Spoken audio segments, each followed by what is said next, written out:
सो अस्सलाम वालेकुम dear students. Last time हमने किया था यहाँ पर कंटिन्यूटी ऑफ सम फंक्शंस। तो हमने कुछ फंक्शंस की यहाँ पर कंटिन्यूटी चेक की है। तो आज हम और एग्जांपल्स करेंगे और फंक्शंस की हम कंटिन्यूटी चेक करेंगे। मेरे पास यहाँ पर एक फंक्शन है that is given here, that is f of x is 2x minus 3 plus 3 x lesser or equal to 2 2x minus 3 x greater than 2। इसका मतलब है जब यहां पर है 2, अगर x का वैल्यू 2 से छोटे होंगे तो फंक्शन का वैल्यू है 2x plus 3। अगर x का वैल्यू 2 से बड़ा होगा तो फंक्शन का वैल्यू है 2x minus 3। अगर x का वैल्यू 2 के बराबर है तब भी यहां पर फंक्शन का वैल्यू है 2x plus 3।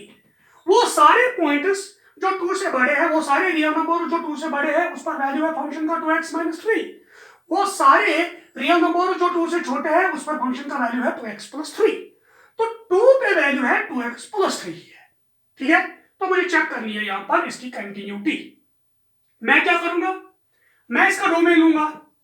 Here the domain of F वो क्या है, और वो खुद देख सकते हो। The values of X are known as it domain. X का वैल्यू जो है वो डोमेन है। एक्स का वैल्यू 2 से छोटा भी है, एक्स का वैल्यू 2 के बराबर भी है, एक्स का वैल्यू 2 से बड़ा भी, 2 से बड़ा भी, 2 से छोटा भी, 2 के बराबर भी, तो डोमेन है आर। हम लेंगे let's C be an arbitrary point in the domain of F. तो एफ के डोमेन में हम एक आर्बिट्री पॉइंट लेंगे, अचानक एक रियल नंबर उठाएंगे, वो है सी। तब इस में कितने केसेस अराइज होते हैं? 3 केसेस अराइज होंगे। या ये सी 2 से बड़ा होगा, या ये सी 2 से छोटा होगा, या ये सी 2 के बराबर होगा। Then 3 cases arise. तो 3 केसेस हमारे पास है। तो पहले केस में हम जाएंगे, पहले केस में जाएंगे हम, तो हम यहां पर करेंगे केस फर्स्ट। केस फर्स्ट, अगर ये C 2 से बड़ा है तो यहां पर देखिए ये 2 है, तो यहां पर कहीं C है, 2 से बड़ा है। जब C के नेबरहुड में जाएंगे, C plus epsilon, C minus epsilon, तो नेबरहुड में सारे पॉइंट्स किससे बड़े होंगे? 2 से बड़े ही होंगे। तब तो राइट लिमिट और लेफ्ट लिमिट करने की जरूरत नहीं है, क्योंकि सारे पॉइंट C के नेबरहुड में 2 से बड़े हैं, तो फंक्शन को एक ही वैल्यू आएगा 2x minus 3। Then the neighbourhood NBD short में of C contain the points greater than 2। तो सारे पॉइंट्स 2 से बड़े आएंगे।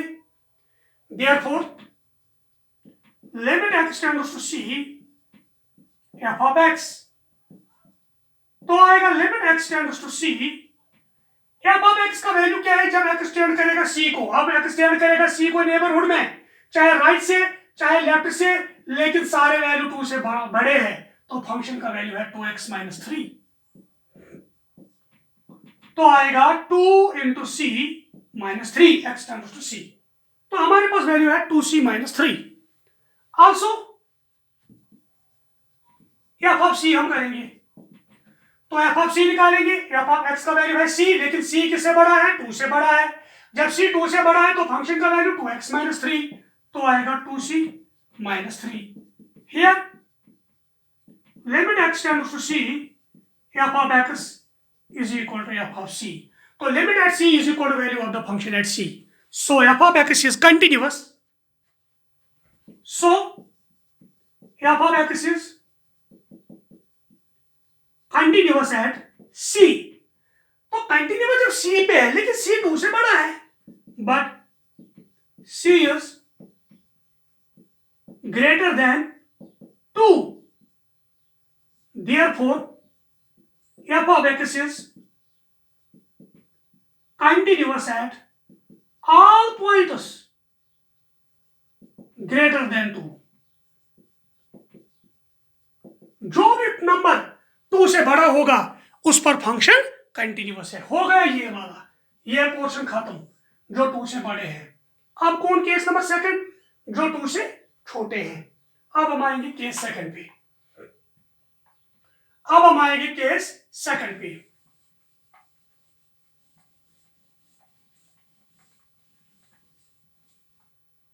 Case second, if C is less than 2, अगर C 2 से छोटा है, 2 से छोटा है, यहां पर कहीं C है, यहां पर 2 से छोटा है, तो C प्लस इप्सिलॉन और C माइनस इप्सिलॉन अगर हम देखेंगे नेबरहुड में, तमाम पॉइंट्स 2 से छोटे आएंगे, तो फंक्शन का एक ही वैल्यू है 2x plus 3। Then the neighbourhood of C contain the points less than 2 only, वही पॉइंट्स सारे इसमें आएंगे 2 से छोटे। अब तो राइट और लेफ्ट पे जाने की जरूरत नहीं है, फंक्शन का बिहेवियर चेंज ही नहीं होता है, वो एक ही वैल्यू है। Therefore, limit x tends to c f of x, limit x tends to c 2x plus 3, तो आएगा 2c plus 3। Also f of c, तो f of c वो भी क्या आएगा, c is less than 2, 2c plus 3। So here limit x tends to c f of x is equal to f of c, तो ये निकला। So f of x is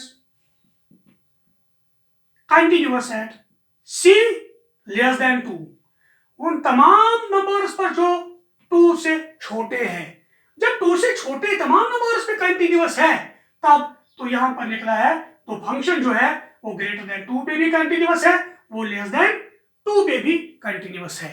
अब कौन बचा, अब बचा है 2, तो अब हम 2 पे जाएंगे, case number third. Case third,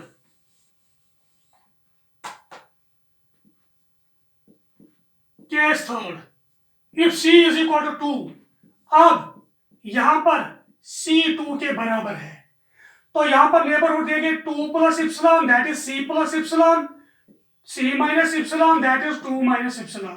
तो यहां पर आएंगे ग्रेटर देन 2 पॉइंट्स, यहां पर आएंगे लेस देन 2 पॉइंट्स।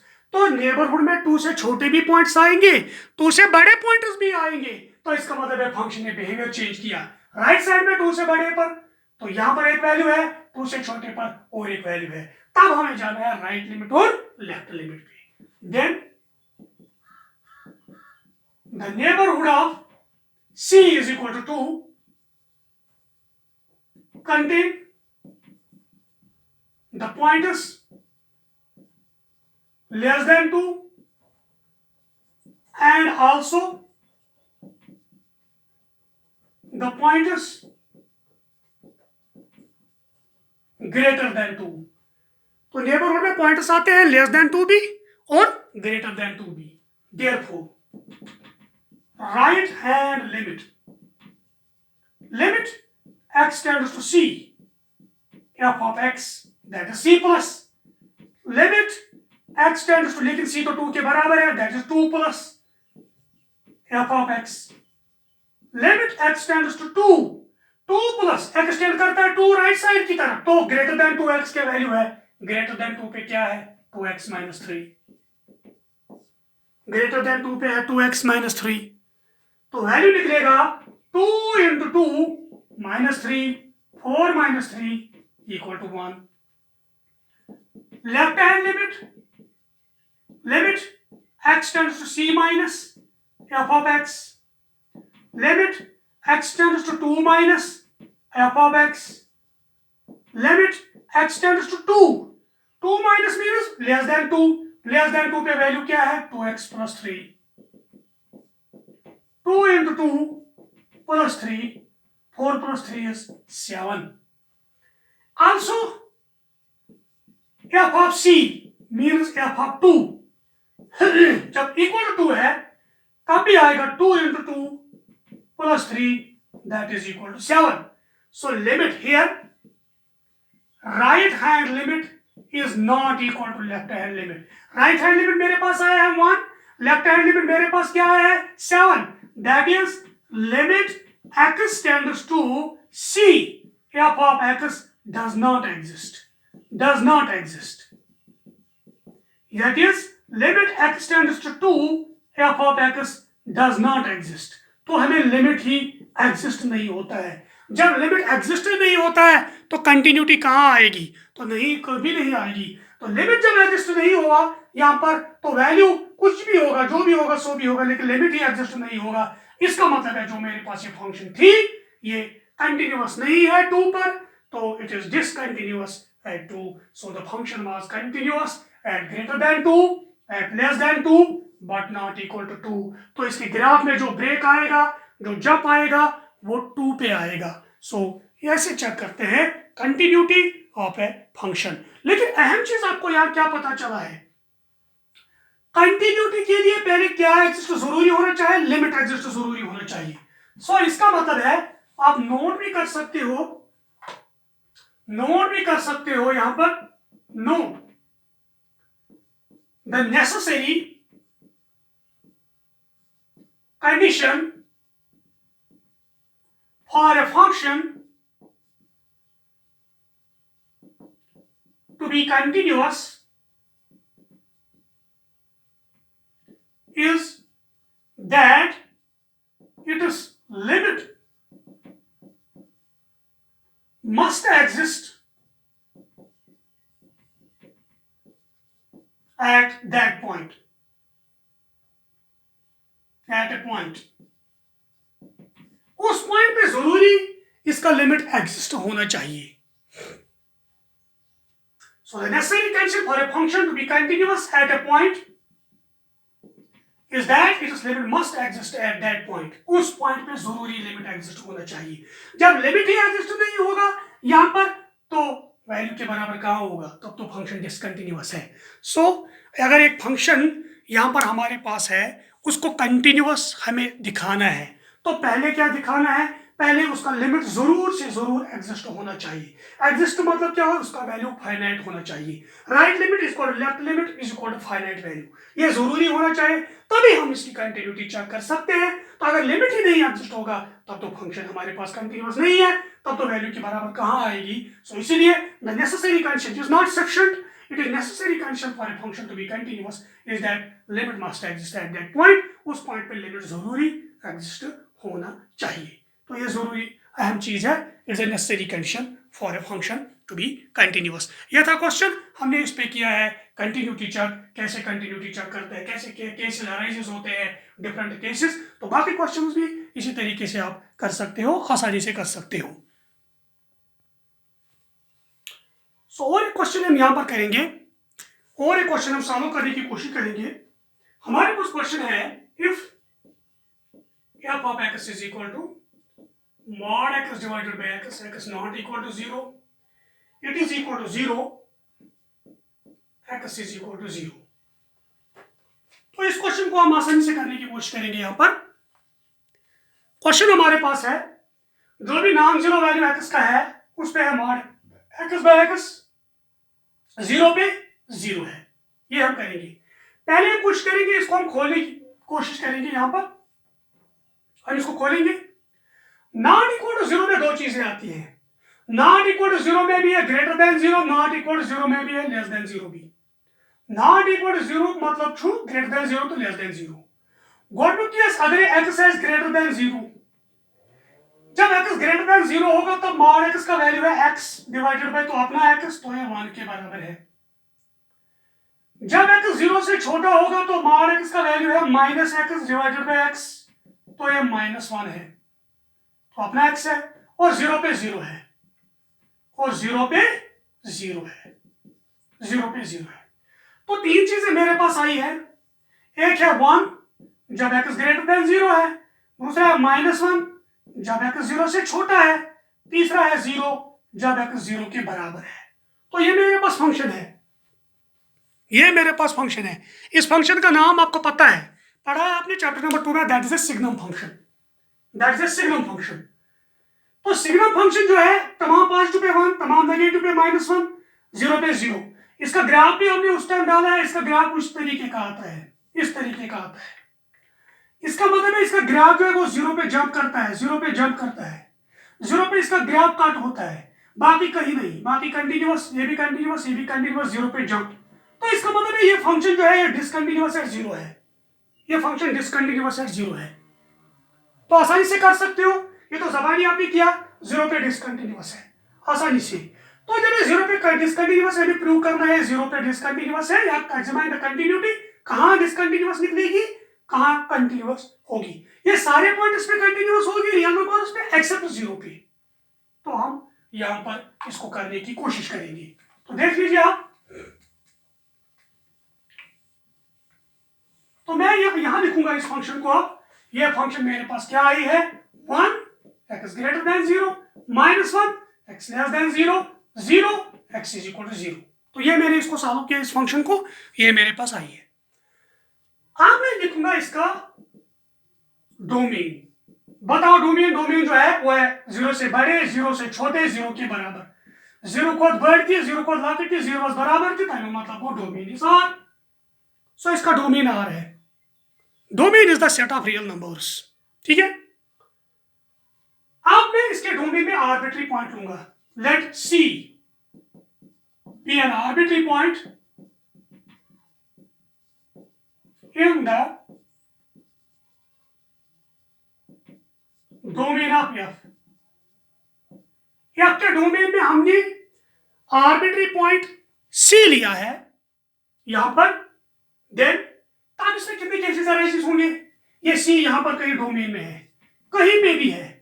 ये सी 0 से बड़ा भी हो सकता है, ये सी 0 से छोटा भी हो सकता है, ये सी 0 के बराबर भी हो सकता है।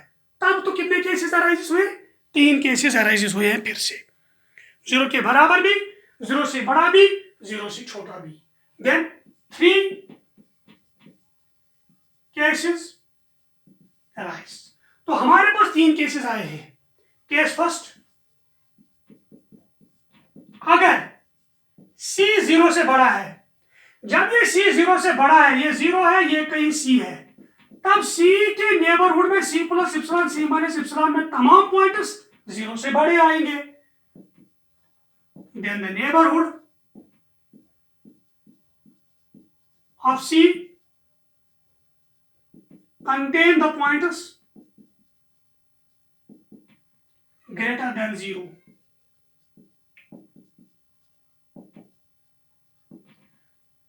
तब नेसी के नेबरहुड में तमाम पॉइंट्स जो है वो 0 से बड़े होंगे। अब हम निकालेंगे limit. Therefore, limit x tends to c f of x, limit x tends to c, c क्या है, c 0 से बड़ा है, c जब 0 से बड़ा है तो फंक्शन का वैल्यू क्या है, 1, तो limit of 1 is 1। Also f of c, c 0 से बड़ा है तो भी 1। So here limit x tends to c f of x is equal to f of c। तो हमें limit at c equal to value of the function at c निकला। So f of x is continuous at c। So f of x, so f of x is continuous at c। c पे continuous है लेकिन c 0 से बड़ा है, but c is arbitrary real number greater than 0। ये 0 से बड़ा है, therefore f of x is continuous at all real numbers greater than 0।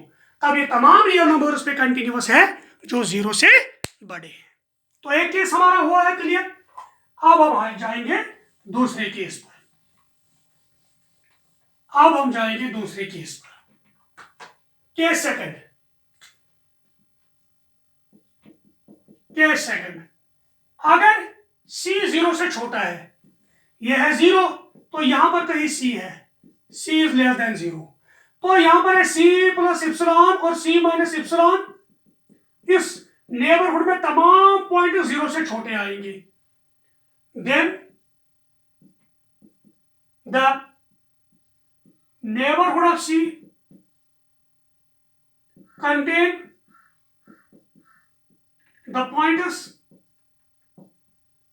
Less than 0, therefore तो वैल्यू एक ही आएगा लेस देन 0 पर, तब तो राइट और लिमिट लेफ्ट लिमिट करने की जरूरत नहीं है।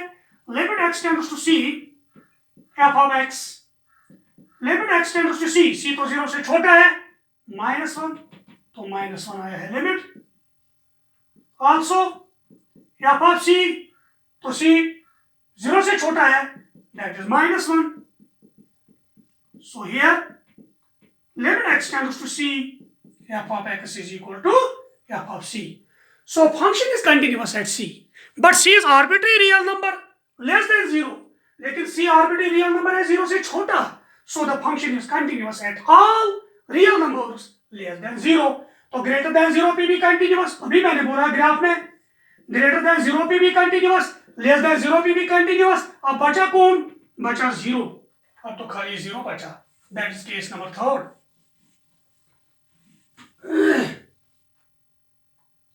केस 3rd, अगर c 0 के बराबर है,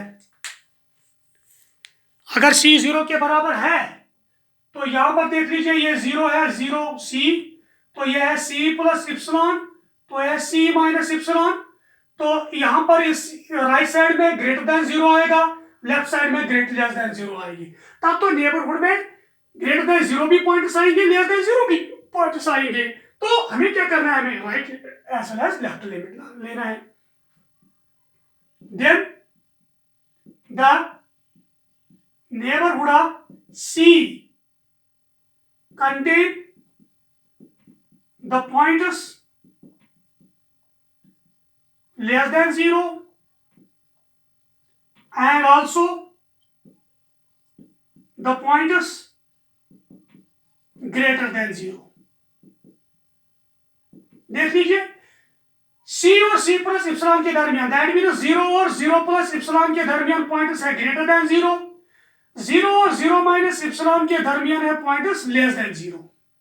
तो नेबरहुड में ग्रेटर देन 0 भी पॉइंट्स आए और लेस देन 0 भी पॉइंट्स आए हैं, तब तो लेना है right limit as well as left limit, because greater than 0 पे 1 है, लेस देन 0 पे माइनस है। Therefore limit x tends to c plus f of x, that is limit x tends to 0 plus f of x, that is limit x tends to 0 plus का मतलब है greater than 0, तो greater than 0, 0 के right side में तो 1 है value, तो ये 1 निकला। Limit x tends to c minus f of x, limit x tends to 0 minus f of x, तो limit x tends to 0, 0 minus means less than 0, less than 0 पे है -1, that is -1। also f of 0 is equal to 0, is equal to 0 पे 0 है, so यहां क्या निकला, here right hand limit is not equal to left hand limit is not equal to value of the function, कोई बराबर नहीं है। पहले लिमिट ही एग्जिस्ट नहीं हुआ, जब लिमिट ही एग्जिस्ट नहीं होता है तो फंक्शन क्या है, डिसकंटिन्यूअस। सो यहां पर लिमिट एग्जिस्ट नहीं हुआ है, तो so the function is discontinuous at 0। मैंने पहले ही आपको बताया था ग्राफ से ही, यहां पर कंटिन्यूअस राइट में, यहां पर कंटिन्यूअस लेफ्ट में, कहीं ब्रेक नहीं है, कहीं जंप नहीं है, लेकिन 0 पे ब्रेक आया था, 0 पे जंप आया था, तो हमने करके दिखाया वो 0 पे कंटिन्यूअस नहीं है। सो दिस फंक्शन जो हमारे पास है सिग्नल फंक्शन थी, it is continuous at all real numbers accept eight 0, खाली 0 पे कंटिन्यूअस नहीं है, 0 पे डिसकंटिन्यूअस फंक्शन है। तो और भी एग्जांपल्स आप कर सकते हो, बहुत सारी एग्जांपल्स जिनको आप कर सकते हो इस तरीके से। तो इंशाल्लाह नेक्स्ट टाइम और कुछ एग्जांपल्स के साथ हाजिर होते हैं। Thank you very much.